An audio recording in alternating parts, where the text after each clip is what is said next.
Today is Friday, April 16. My name is Pastor Anthony, and this is Wilderness Wanderings.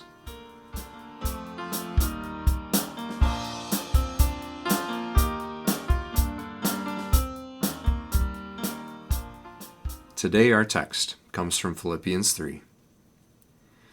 But whatever were gains to me, I now consider loss for the sake of Christ. What is more, I consider everything a loss because of the surpassing worth of knowing Christ Jesus my Lord, for whose sake I have lost all things.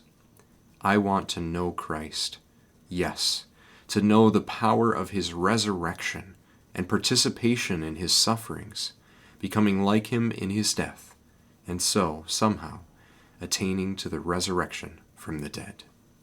Philippians 3, verses 7 and 8, and 10 and 11.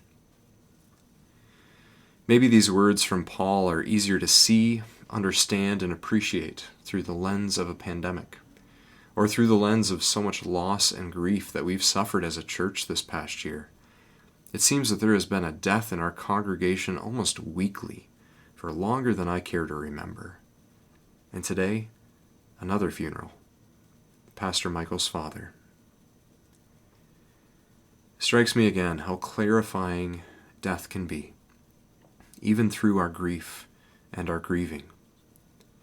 So many of the things that we spend our lives pursuing are lost in the face of death. Things like good health, strength, positions, experience, skill, wealth, status, property, security. Even our relationships are broken by death, which is why we grieve.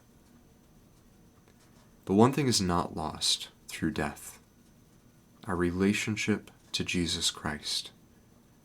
Our connection with Christ endures, because Jesus Christ and He alone has passed through death and risen to newness of life. That's why our Christian hope, indeed our only hope for this life, rests in Him.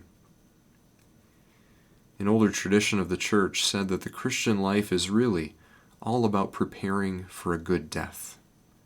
That actually we are called to live all of our Christian lives in light of death. And that's really what Paul is getting at in this text too.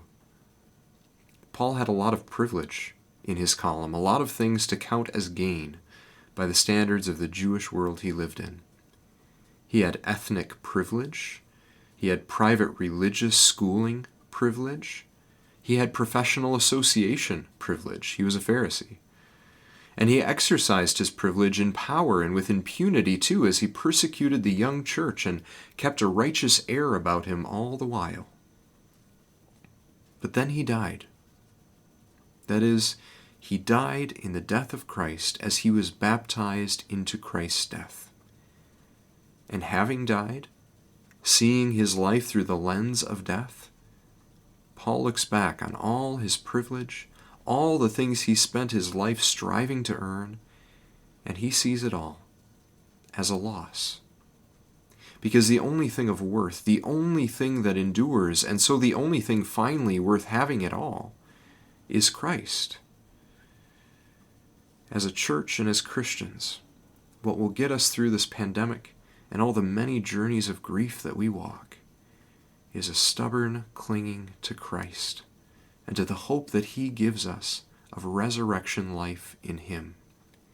Nothing else will do, but in Him we have everything: the promise of life restored and a world set right.